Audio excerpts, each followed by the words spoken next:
O céu e o inferno, justiça divina, segundo o Espiritismo. Não podereis obrigar nunca a presença de um espírito vosso igual ou superior em moralidade, pois vos soltar autoridade sobre ele. Mas do vosso inferior, e sendo para seu benefício, consegui-lo-eis, visto como outros espíritos vos secundam, conforme tem o Livro dos Médiuns, segunda parte, capítulo 25. A relação no mundo dos espíritos se dá por superioridade moral. É uma energia magnética, humana ou espiritual que envolve o espírito que tenha mais superioridade moral. Mas nós sabemos também que existem espíritos renitentes do mal e perversos, que não vão ceder à nossa vontade, à nossa superioridade. Até porque nós não sabemos que relação tivemos com ele no passado. Muitas das vezes a nossa relação foi de cumplicidade com as maldades que fazíamos e eles também faziam. Então, naquele momento, não nos temos tanta moralidade. Para isso, para obtermos essa superioridade moral, nós precisaremos, então, do auxílio, da ajuda dos nossos amigos espirituais, da ajuda daqueles nossos irmãos que vêm em nosso socorro, vêm dos nossos mentores, que vêm para nos ajudar, que vêm para nos conduzir as palavras com exatidão naquilo que nós precisamos fazer para a transformação daquele espírito. Todos nós precisamos, então, compreender a necessidade da fé em Deus, em Jesus, e de confiarmos nas ajudas dos nossos amigos espirituais superiores a nós durante o nosso trabalho mediúnico, diante do nosso trabalho com os espíritos zombeteiros, maus e perversos. A mais essencial de todas as disposições para evocar é o recolhimento. Quando desejarmos tratar com espíritos sérios, com a fé e o desejo do bem, mais aptos nos tornamos a evocar espíritos superiores. Elevando nossa alma por alguns instantes de concentração, no momento de evocá-los, identificamo-nos com os bons espíritos, predispondo a sua vinda. O Livro dos Médiuns, segunda parte, capítulo 25. Mais uma vez, Kardec trazendo para nós um tópico importante do Livro dos Médiuns, para nós entendermos que somos espíritos necessitados do amparo da espiritualidade superior, que somos espíritos necessitados das bênçãos de luz dos nossos amigos espirituais de instâncias superiores, nossos irmãos amados, que estão sempre prontos a nos ajudar, a nos intuir e proporcionar a nós meios de nos melhorarmos, meio de estarmos em condições de ajudar mais aqueles irmãos necessitados. Procuremos, pois, trabalhar intimamente para nos fortalecer, para nos aprimorarmos e, com isso, começarmos a conquistar as bênçãos sagradas do amor. Diante dos trabalhos mediúnicos, diante dos trabalhos com aqueles espíritos doentes que chegam até nós, dos mais variados jaz, nós precisamos, então, estar cônscios que só conseguiremos fazer um bom trabalho se os bons espíritos, os espíritos superiores, nos ajudarem. E é assim que nós vamos conseguir os intentos necessários à nossa renovação, ao nosso aprimoramento. Nenhum objeto, medalha ou talismã tem a propriedade de atrair ou repelir espíritos, pois a matéria, ação alguma exerce sobre eles. Nunca um espírito aconselha tais absurdos. Em virtude dos talismãs, só pode existir na imaginação de pessoas simplórias. O Livro dos Médiuns, segunda parte, capítulo 25. Mais uma vez, Kardec traz para nós informações importantes sobre como devemos interpretar certas informações da magia. E por isso, entendermos que os talismãs não vão ter como influenciar nos espíritos. Mas nossa vida, nossas ações diárias, sim, vão poder influenciar para atrairmos certos espíritos ou para repelirmos certos espíritos. Ao longo da nossa existência, nós precisamos, então, começarmos a edificar as forças do bem, começarmos a trabalhar para a edificação do amor e da paz em nossas vidas. Todos nós que aqui caminhamos, todos nós que passamos aqui por essa existência, precisamos, então, começarmos a observar nós mesmos e lembrando que, diante da comunicação com os espíritos, só os espíritos inferiores se acham ligados a talismãs, a sinais e símbolos. E eles gostam de todos aqueles rituais que eles acham que aquilo ali ajuda eles a se concentrarem. porque eles desconhecem o poder da fé, desconhecem o poder da bondade e muitas vezes usam tudo isso para fins não muito nobres. Vamos procurar então entender que a fé e as nossas boas ações são aquilo que mais nos impulsionará ao crescimento espiritual, a desenvolvermos a bondade em nós. Não há fórmulas sacramentais para evocar espíritos. Quem quer que pretendesse estabelecer uma fórmula poderia ser taxado de usar de charlatanismo, visto que, para os espíritos puros, a fórmula nada vale. A evocação deve, porém, ser feita sempre em nome de Deus. O Livro dos Espíritos, segunda parte, capítulo 17. Todas as evocações nós fazemos em nome de Deus. E, aliás, hoje nem mais fazemos evocações. Os Espíritos vêm naturalmente para o diálogo, vêm naturalmente para dialogarem conosco dentro daquele trabalho que nós precisamos fazer. Eles vêm naturalmente para esse diálogo para que nós possamos compreender a nós mesmos e procurarmos valorizar as nossas oportunidades. Procurarmos valorizar os nossos ideais de amor, procurarmos valorizar os ideais de paz, de harmonia e de fraternidade. Somente assim estaremos construindo as forças do bem, estaremos edificando as luzes do amor e da paz. Façamos, pois, por onde conquistarmos essa paz. Façamos, pois, por onde conquistarmos essa luz redentora que nos faz crescer e aprimorar sempre para um mundo melhor.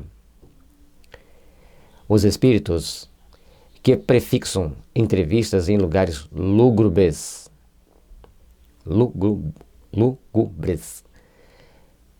e a horas indevidas são os que se divertem à custa de quem os ouve. É sempre inútil e muitas vezes perigoso ceder a tais sugestões. Inútil porque nada se ganha além de uma mistificação, e perigoso não pelo mal que possam fazer aos espíritos, mas pela influência que tais fatos podem exercer sobre cérebros fracos. O Livro dos Médiuns, capítulo 25.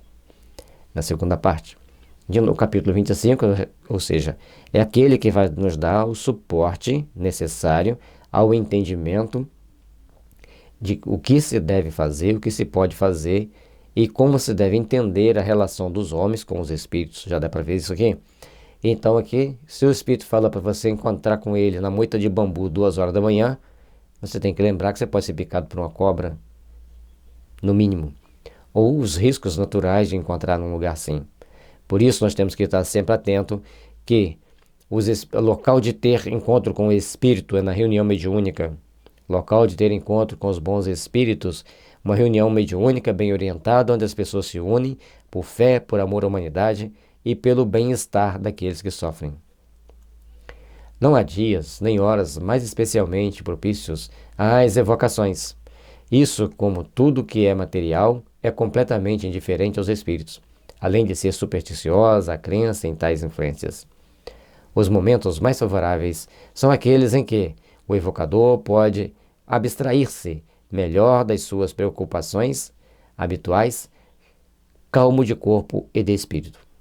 No Livro dos Médiuns, segunda parte, capítulo 25. Aqui fica bem claro que o local mais apropriado, os momentos mais favoráveis, são aqueles que o evocador pode abstrair-se melhor das suas preocupações habituais, calmo de corpo e de espírito. Ou seja, na reunião mediúnica. Aí sim, a reunião mediúnica tem dia marcado, hora marcada para começar e para terminar. Sempre naqueles mesmos dias. Por exemplo, quinta-feira, de 8 às 10. Esse é o horário de fazer reunião mediúnica. Sempre naquele horário as pessoas vão estar reunidas para fazer aquela reunião. A reunião mediúnica vai durar as 2 horas? Não. Ela é subdividida. Nós temos um estudo que chama reunião mediúnica, Geostracinho, reunião mediúnica 1. Ali você vai encontrar as noções básicas de como deve ser feita uma reunião mediúnica. Ou seja, nós estudamos, pesquisamos, buscamos orientações com amigos mais experientes e montamos o texto, o roteiro, para servir como um modelo para aqueles que não entendem como que é uma reunião mediúnica, não têm a noção de como é a reunião mediúnica. Por isso, nós temos que procurar entender essa reunião, como ela se dá, como ela se faz, e os momentos que nós temos ali para fazermos nossos estudos e procurarmos, então, estarmos lá integramente e também integralmente, consorciando-nos com os bons sentimentos, com os bons ideais, para que os bons espíritos possam acessar nosso campo intuitivo ou inspirativo, ou até mesmo mediúnico para os trabalhos da noite. A crítica malévola apraz-se em representar as comunicações espíritas revestidas das práticas ridículas e supersticiosas da magia e da nigromancia. Entretanto, se os que falam do espiritismo sem conhecê-lo procurassem estudá-lo, poupariam trabalhos da imaginação e alegações que só servem para demonstrar a sua ignorância e má vontade. Falar mal da doutrina espírita sem estudá-la, sem procurar entender como ela funciona, é, no mínimo, leviandade. Nós precisamos procurar entender como funciona a doutrina espírita, procurarmos entender como funcionam os trabalhos espirituais que nós devemos fazer, procurarmos entender como são a orientação que se tem, a normas, os critérios baseados em Kardec, para que a gente possa então fazer a crítica, sem estudar, e fazer um comentário negativo daquilo que se pensa que é simplesmente leviandade. Temos que ser mais sérios, mais íntegros. Os espíritas não são perfeitos. Os espíritas erram. Como eu posso errar, qualquer um pode errar. Mas a doutrina espírita tem um conjunto de dados muito sérios, muito bem elaborados. Ah, mas tem erros. Provavelmente tem algum. Portanto, Kardec disse que ela não era imutável, mas que nós deveríamos observar bem as colocações espíritas para tomarmos as atitudes mais compatíveis e coerentes. Para o conhecimento das pessoas estranhas à ciência, diremos que não há horas mais propícias umas que as outras, como não há dias nem lugares para comunicar com os espíritos. Diremos mais que não há fórmulas nem palavras sacramentais ou cabalísticas para evocá-los, que não há necessidade alguma de preparo ou iniciação. Ou seja, aqui ele está mostrando que não há necessidade daqueles preparos que se faziam antigamente dentro das fórmulas sacramentais, cabalísticas e outras situações. Mas nós precisamos nos preparar, sim, estudando a doutrina espírita. O Kardec já deixa isso em vários outros aspectos, estudar bem a doutrina espírita, conhecer a filosofia espírita profundamente, procurar entender os mecanismos que tem na doutrina espírita para nós podermos entender as informações espirituais e, com isso, nós começarmos, então, a podermos agir com segurança, com responsabilidade, frente àquelas informações que eles chegam para nós. Que é nulo o emprego de quaisquer sinais ou objetos materiais para atraí-los ou repeli-los, bastando para tanto o pensamento. Que tipo de pensamento nós estamos tendo na reunião mediúnica? Como nós chegamos à reunião mediúnica? De que forma nós agimos dentro de uma reunião mediúnica? O tipo de pensamento e sentimento que nós colocarmos em prática vai ser fundamental para atrair esse ou aquela classe de espíritos. Normalmente, nossas reuniões mediúnicas são feitas e elaboradas para atendermos os espíritos que estão passando por sofrimento, que estão passando por situações adversas. E ali eles vão ser esclarecidos, vão ser orientados para poderem então começar um novo desabrochar, um novo despertar para a espiritualização superior em si próprios. Portanto, estudar o Evangelho, conhecer o Evangelho é fundamental para podermos orientar aqueles espíritos e até mesmo para nos proteger. E, finalmente, que os médiuns recebem deles as comunicações sem sair do estado normal. São simples e naturalmente como se tais comunicações fossem ditadas por uma pessoa vivente. Ou seja, os médiuns bem treinados, bem educados, eles vão receber as comunicações dos espíritos de uma forma muito natural, ou pela psicografia quando eles escrevem, ou pela psicofonia quando eles falam. Mas todos vão estar trabalhando para essa edificação, para essa construção, com base no amor, na fraternidade e na paz. Só o charlatanismo poderia emprestar às comunicações formas excêntricas, enxertando-lhes ridículos acessórios, o que é o Espiritismo, capítulo 2, número 49. Ou seja, para as respostas aqui, para nós entendermos o conjunto de fatores que nos ligam ao Espiritismo, o conjunto de fatores que nos ligam aos bons espíritos, Kardec traz para nós um conjunto de dados, um conjunto de informações, que já estão na codificação, que ele vai filtrando aqui de acordo com a necessidade de esclarecer o assunto, para que nós possamos compreender que a doutrina espírita não vai trazer fórmulas excêntricas, porque essas comunicações excêntricas nos conduz a um tipo de charlatanismo perigoso e desnecessário. Porque se nós começarmos a achar que vamos ter os espíritos sob o nosso comando, nós vamos ter espíritos zombeteiros, hipócritas, inferiores, imperfeitos, doentes, de todos os tipos. Porque os bons espíritos e os espíritos superiores, eles só atendem ao verdadeiro chamado do coração, para nos alertar, para nos ajudar, para nos instruir e para colaborar conosco nos trabalhos de esclarecimento de espíritos doentes.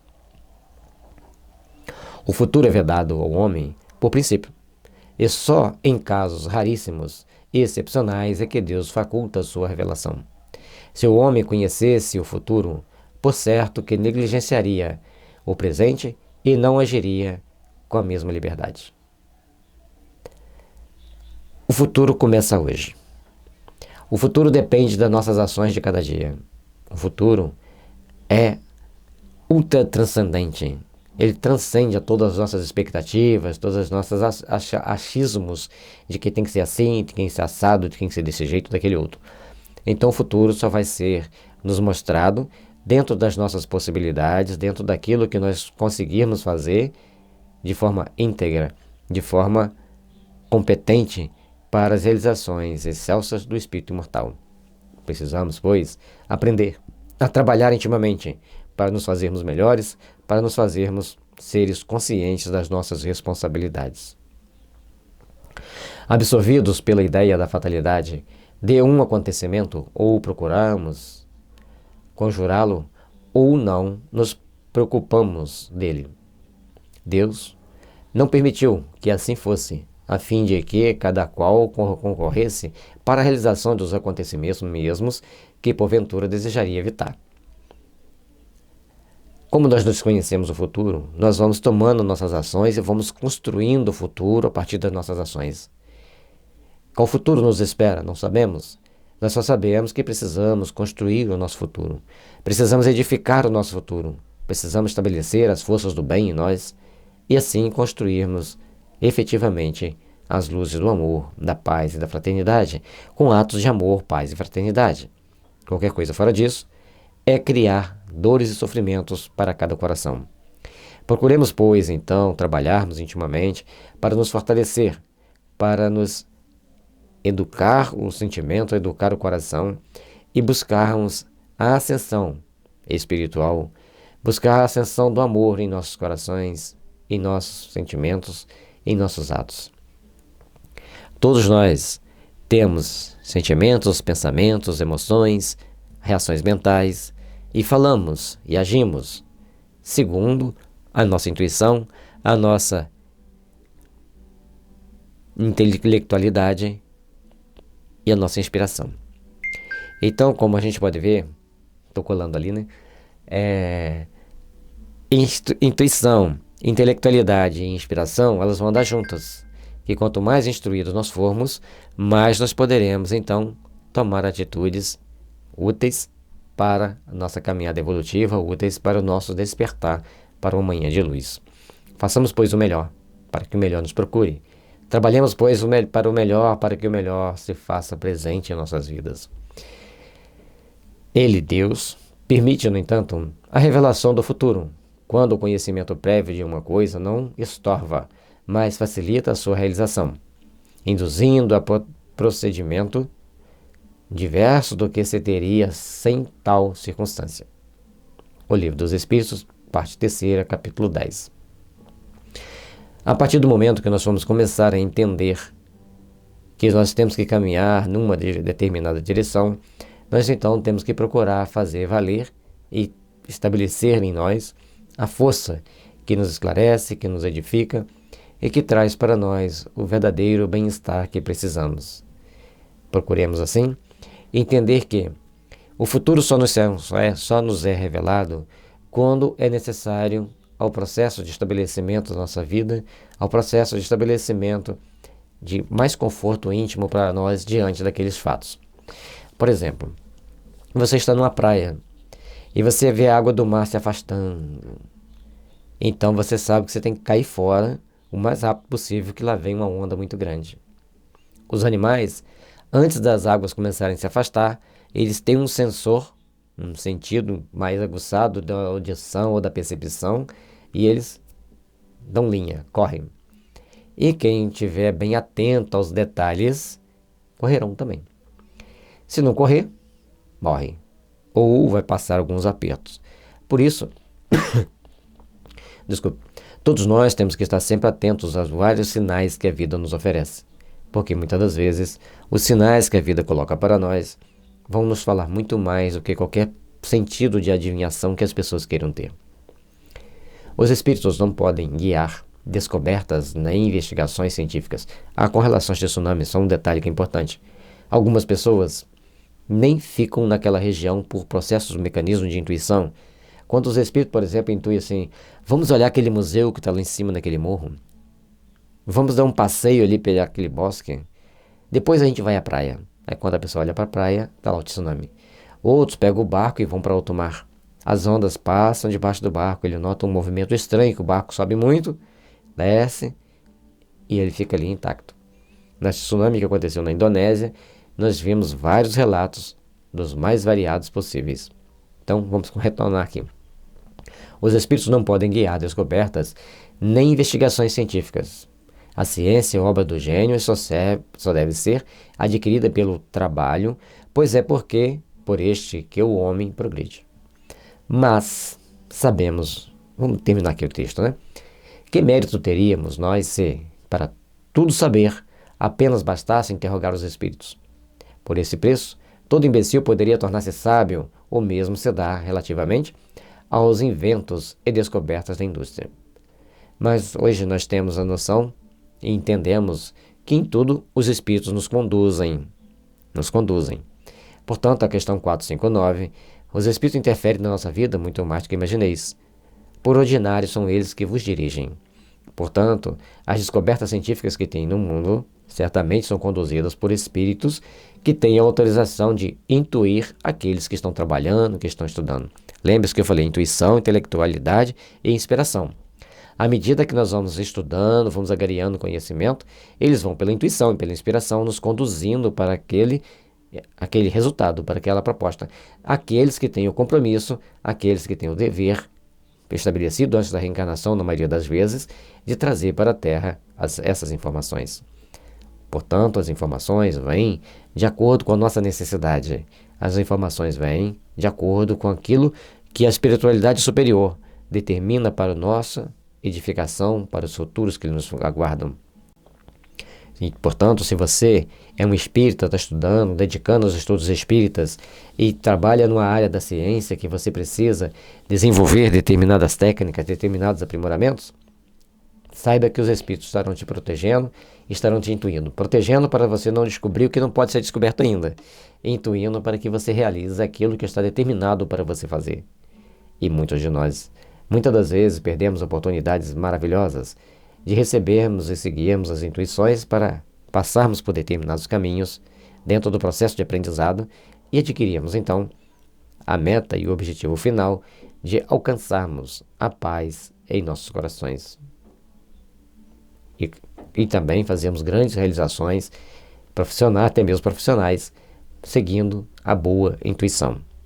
Se a questão 459 diz que os espíritos de ordinário nos dirigem, certamente que quando estamos estudando, eles estão nos acompanhando, nos orientando para estudarmos esse e aquele tópico.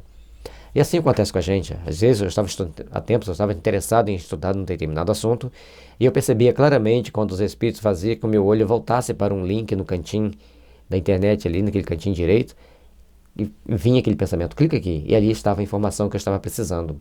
Então, eles nos orientam pela intuição, mas ele não me falava o que estava escrito lá. Ele deixava que eu fosse ler, aí, a partir do momento que eu lia, ele complementava aquela informação. Olha, esse caminho aqui está certo, esse aqui não está muito certo. Essa informação está faltando um pedaço, essa está faltando outro pedaço. Aí eu clicava em outro link e achava que aqueles pedaços estavam faltando. Pelo mecanismo da intuição, da inspiração, eles nos conduzem ao estudo. Ao ler e entender aquilo que eu precisava entender, eles me esclareciam aquilo que estava oculto, obscuro, para que a gente continue aprimorando, certo? Esse aprimoramento é importante para mim, ética e moralmente, para minha intelectualização saudável. Mas não chegavam lá e falavam assim, olha aqui, se você ler, você vai descobrir como faz uma bomba, como que faz um grande processador. Não é minha função, não é minha etapa.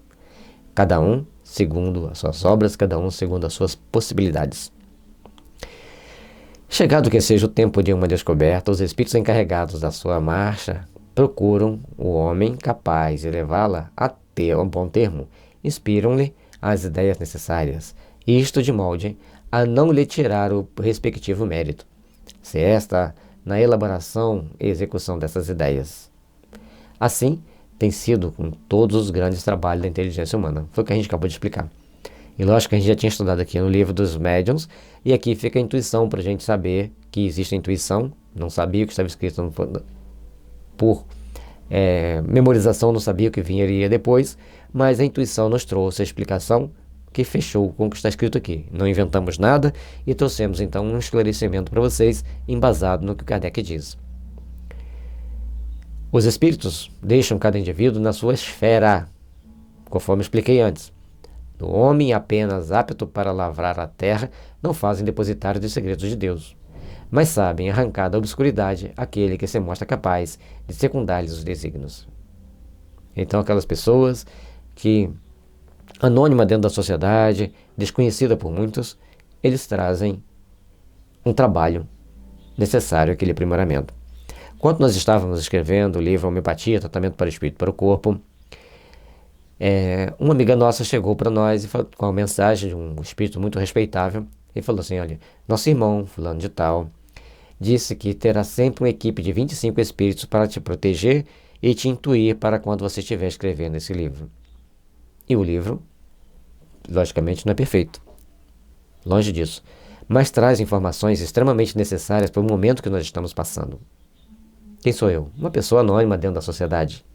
Mas trouxe um livro de grande importância para o entendimento da saúde humana, para nós começarmos a despertar para um outro lado do ser humano, baseado em vários livros que já foram escritos. Apenas interpretamos, explicamos, esclarecemos com mais detalhes, porque a gente fez uma enxertia de várias ideias, concatenando e sintetizando para que nós pudéssemos entender melhor. Isso os espíritos podem fazer. Não estou me gabando de ter feito. Poderia ser você, poderia ser outros, assim como tem outros que fizeram. Nós contamos apenas um detalhe. Não vi os espíritos, não percebia eles, mas o dia que eu falei assim, essa ideia é minha, eu sei, eu estudei, não consegui corrigir 5 páginas. Aí eu falei assim, fiz uma oração, falei, não, sem a ajuda dos espíritos eu não faço. Em poucos minutos eu corrigi 10. Então nós temos que procurar sempre saber que somos instrumento dos espíritos. Não vos deixeis, por conseguinte, dominar pela ambição e pela curiosidade, em terreno alheio ao do espiritismo, que tais fitos não têm, pois com eles só conseguireis as mais ridículas mistificações. O Livro dos Médiuns, segunda parte, capítulo 26. Ambição, curiosidade. E sairmos do fito da doutrina espírita, do fito do esclarecimento ético e moral do homem. Vamos nos perder no caminho. Só vamos nos encontrar no caminho reto do aperfeiçoamento se procurarmos, então, poder trabalhar intimamente os nossos sentimentos, para recebermos a intuição dos nossos amigos espirituais, que nos conduzem para o crescimento, para o aperfeiçoamento nosso e de quem está em torno de nós. Sem entendermos a importância de caminharmos com esse aperfeiçoamento de quem está em torno de nós, nós não vamos conseguir crescer para Deus. Os espíritos não podem concorrer para a descoberta de tesouros ocultos. a menos que tenha autorização de mostrar para essa ou aquela pessoa. Existe.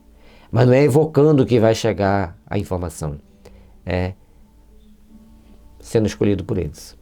O telefone toca de lá para cá. Os superiores não se ocupam de tais coisas, e só os zombeteiros podem entreter-se com elas, já indicando tesouros que os mais das vezes não existem, já apontando sítios diametralmente opostos àquele em que realmente existem. Cuidado, você quer evocar um espírito para te mostrar um tesouro oculto? Então ele vai me levar para a direita, então eu vou para a esquerda. Não vai achar. Mais uma vez eu estava vendo uma reportagem que um jovem sonhou com uma mina de esmeraldas numa região lá em Goiás, e que essa esmeralda estava a poucos metros do solo, da superfície do solo. E ele, mas o pai dele foram lá e começaram a escavar, acharam a esmeralda. Aí você fala, tá vendo? Os espíritos avisaram. O sonho. Alguém que não estava nem esperando em receber aquela informação. Mas ele poderia correr o risco também de chegar lá e não achar nada. Não é porque ele achou que sempre vai ser assim. Sempre vai ter alguém mostrando, sempre vai ter alguém falando que é daquele jeito. Tenhamos cuidado, tenhamos vigilância suficiente para entendermos as nossas responsabilidades. Estas circunstâncias têm, contudo, uma utilidade, qual a de mostrar que a verdadeira fortuna reside no trabalho. Quando a providência tem destinado a alguém quaisquer riqueza oculta, esse, além de encontrá-la naturalmente, do contrário, não, nunca. A verdadeira riqueza reside no trabalho, mas tem riquezas ocultas que alguém pode naturalmente encontrá-la. Mas do contrário, não. Querer forçar a barra para encontrar, jamais. Eu estava conversando com um colega de trabalho certa vez, que um primo dele, aliás, um tio dele, esse tio e o pai vieram da Itália, se estabeleceram numa determinada cidade de Minas Gerais e trabalhavam na lavoura. E quando foi um dia, ele teve um sonho que se ele cavasse debaixo de uma pedra, lá tinha um tesouro. Ele foi lá e cavou. Tinha o tesouro. Logicamente que ele fez o bom uso dele, montou uma empresa e conseguiu fazer bastante essa riqueza, montou uma empresa, gerou muito emprego, gerou muitas possibilidades. Eu fiquei muito curioso com aquilo e perguntei então a um colega espírita. Na época eu não participava assiduamente numa casa espírita. Por que ele recebeu essa informação? O tio dele recebeu essa informação. Pergunta para o seu pai, vê se qual a explicação que o seu pai traz para a gente. O pai dele tinha mais de 50 anos de doutrina espírita. E aí ele trouxe então a seguinte informação. Aquele senhor, lá na Itália, ele tinha ajudado muitas pessoas. E quando ele veio para o Brasil, um espírito que tinha escondido esse tesouro era amigo dele lá na Itália, tinha sido ajudado por ele, há mais de 300 anos atrás. Então, quando ele o reconheceu, ele sabia que ele tinha escondido aquele tesouro lá, foi lá e mostrou para ele, o tesouro está aqui. E esse amigo dele tinha sido escravo aqui no Brasil. Ele escondeu o tesouro do patrão dele, de sacanagem, estava com raiva do patrão, pegou aquele pote de esmeralda, ouro e outras pedras preciosas e escondeu lá. Então, tudo nessa vida tem um motivo, tem uma causa e efeito. Por isso Kardec diz para a gente, a providência é destinada a alguém quaisquer riquezas ocultas. Esse alguém as encontrará naturalmente, do contrário não, nunca. Ele nem pensava em encontrar um tesouro, ele estava pensando em trabalhar. Mas ele teve o sonho, foi lá e achou. E quantas pessoas têm um sonho que vai achar uma pedra de ouro, uma pedra de diamante aqui e ali, vai lá, cava, faz dívida e não acha nada. Portanto, nós temos que ter um bom discernimento. Temos que ter boa vigilância conosco mesmos e procurar saber em que circunstâncias nós obtemos essa informação. Como ela chegou para nós? De que forma ela veio até nós? Por isso, cada situação é única, uma, e nós temos que respeitá-la. Porque Deus é justo, é misericordioso, é bom. E sem essa bondade, sem essa justiça, sem entendermos tudo isso, não conseguiremos. E muitas das vezes, como está escrito aqui, a verdadeira riqueza reside no trabalho. Temos que trabalhar, temos que fazer aquilo. Esta circunstância tem, contudo, uma utilidade, qual a de mostrar que a verdadeira fortuna reside Vou ter que cortar. Esclarecendo-nos sobre as propriedades dos fluidos, agentes e meios de ação do mundo invisível, constituindo uma das forças e potências da natureza, o Espiritismo nos dá a chave de inúmeros fatos e coisas inexplicadas e inexplicáveis por outro modo. Fatos e coisas que passaram por prodígios em outras eras. Então, muitas situações que eram tidas como milagre, prodígios, coisa sobrenatural, é sobrenatural. Porque não está palpável ao nosso toque, ao nosso entendimento físico. Mas elas são transcendentes. Tem explicações transcendentes, ou seja, tem explicações subjetivas do mundo espiritual. Então, nada disso é tão maravilhoso quanto parece. Existe uma lei que rege essas forças e que produz os fenômenos. Do mesmo modo que o magnetismo, ele nos revela uma lei, se não desconhecida, pelo menos incompreendida, ou então, para melhor dizer, efeitos de todos os tempos conhecidos. Pois que de todos os tempos se produziram, mas cuja lei se ignorava e de cuja ignorância brotava a superstição. Conhecida essa lei, desaparece o maravilhoso e os fenômenos entram para a ordem das coisas naturais. Vamos dizer, relativamente natural. Por que relativamente? Porque nem todo mundo pode produzir. Só os médiuns podem produzir esses fenômenos. E aí nós temos que procurar entender que os médiuns são pessoas especiais que têm a possibilidade de produzir certos fenômenos diferentes das demais pessoas. Mas esses médiuns também têm uma coisa chamada consciência de responsabilidade. Onde quer que estiverem, serão responsáveis por aquilo que tiverem feito. Onde quer que estiverem, serão responsáveis por aquilo que produzirem. E todos nós temos que saber produzir as nossas boas ações. Temos que saber produzir os nossos bons trabalhos para podermos edificar verdadeiramente em nosso coração as bases do sagrado amor que impulsiona nossas vidas, que direciona nossas existências para as realizações do bem e do amor incondicional. Todos nós, ao trabalharmos para a edificação do bem, todos nós, ao trabalharmos para o fortalecimento da nossa paz íntima, estaremos construindo as nossas forças naturais para o amanhã. E Kardec foi muito feliz quando trouxe para nós esses dados e comparando com o magnetismo. Por exemplo, eu vou pegar esses dois cartões de memória, eles não têm magnetismo aqui só para a gente mostrar como funciona. Então eles vão estar virados ao contrário para mostrar que os polos opostos se atraem. Se os polos se inverter, os polos vão repulsar, fazendo de conta que isso aqui seja um ímã. Esse magnetismo é uma força que nós não vemos. Se a gente pegar o ímã, vai ter isso ali. Então, é uma força que nós não vemos, mas se nós colocarmos na mesma polaridade, não vamos conseguir encostar um ao outro. E se invertermos a polaridade, eles vão puxar fortemente para se encostar um ao outro. À medida que ele mostra que existe essa força do magnetismo, que ela é transcendente, ela não é visível aos nossos olhos nus, mas ela existe. Também existem as forças espirituais. Também existem as potencialidades espirituais, o magnetismo humano, a energia humana transcendente, que para muito é uma coisa meio fantasmagórica, mas ela é real. E ela pode produzir fenômenos dos mais variados. E esses fenômenos dos mais variados, então, podem ser necessários em determinada circunstância para produzir aqueles fenômenos. Em outras energias serão necessárias para produzir outros fenômenos.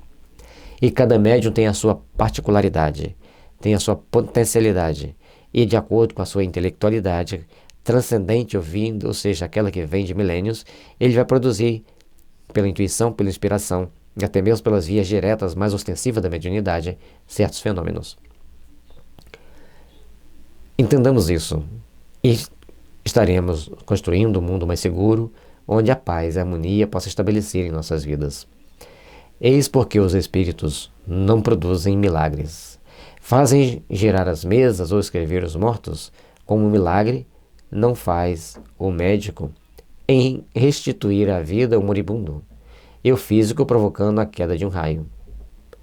Quem pretendesse fazer milagres pelo espiritismo não passaria de ignorante, ou então de mero prestidigitador. Prestidigitadores são pessoas que conseguem provocar certos fenômenos sem ser mediúnico, mas que dá para enganar os mais leigos ou despertar a curiosidade das pessoas. Está no Livro dos Médiuns, a primeira parte, capítulo 2.